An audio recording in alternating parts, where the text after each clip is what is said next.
সবাই কেমন আছো বন্ধুরা? আমি তো আমার রান্নাঘরে রান্নাবান্না শুরু করে দিয়েছি।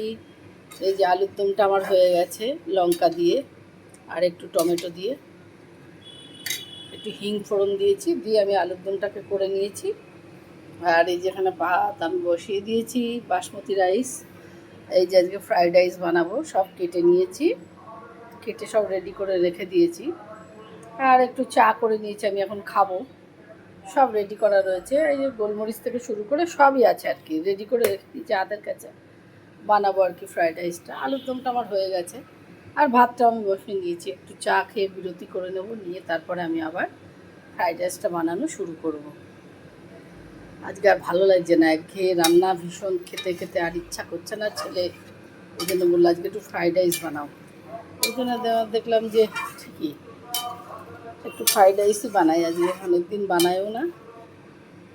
আলুর দমটা আমি কাশ্মীরি আলুর দম করিনি ইচ্ছা করে, এইরকম আলুর দমটা ভালো লাগে ফ্রাইড রাইসের সঙ্গে খেতে, বেশ একটু বেশ ঝাল ঝাল ঝাল ঝাল হবে, ওই জন্য আমি এরকম করে বানিয়েছি। আর আমি তো কাঁচা লঙ্কা দিয়ে বানাই, তোমরা সবাই জানোই কাঁচা লঙ্কা ছাড়া আমি অন্য কিছু দিয়ে বানাই না। যাই হোক, এই সব গুছিয়ে গাছিয়ে নিয়েছি, তারপর আমি করবো, আবার দেখিয়ে দেবো তোমাদেরকে। কড়াইতে আমি ঘি দিয়ে দিলাম, তারপরে আমি দারচিনি লবঙ্গ এলাচ ফোড়নে দিয়ে দিয়েছি, তারপরে আমি ওই গাজর আর বিনসটা দিলাম, দিয়ে এবার কাজু কিশমিশ আর এই ক্যাপসিকামটা দিয়ে দিলাম, দিয়ে আমি ওর একটু ভাজা ভাজা করে নেবো এগুলোকে। আর আমি লবণ চিনিটা কিন্তু এর মধ্যেই দিয়ে দেবো, দিয়ে আর এদিকে তো ভাত হচ্ছে, আর ওখানে মটরশুঁটিটা দিয়ে দিয়েছি। আমার তো ফ্রিজে প্রচুর মটরশুঁটি থাকে। হ্যাঁ, ভাতটা একটু বড় জায়গায় না করলে না ভালো হয় না ফ্রাইড রাইসের ভাতটা, ওই জন্য আমি একটু বড়ো জায়গাতেই বসিয়েছি।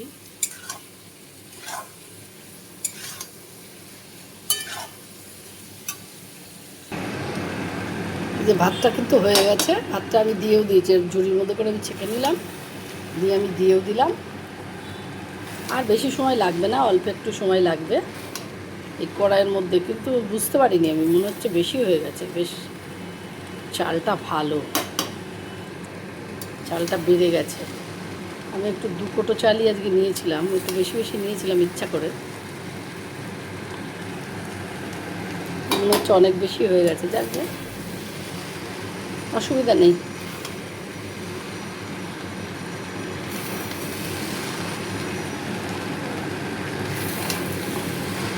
ঘি গোলমরিচ আমি দিয়ে দিয়েছি সব, এর ভেতরে চিনি লবণ সব দিয়ে দিয়েছি।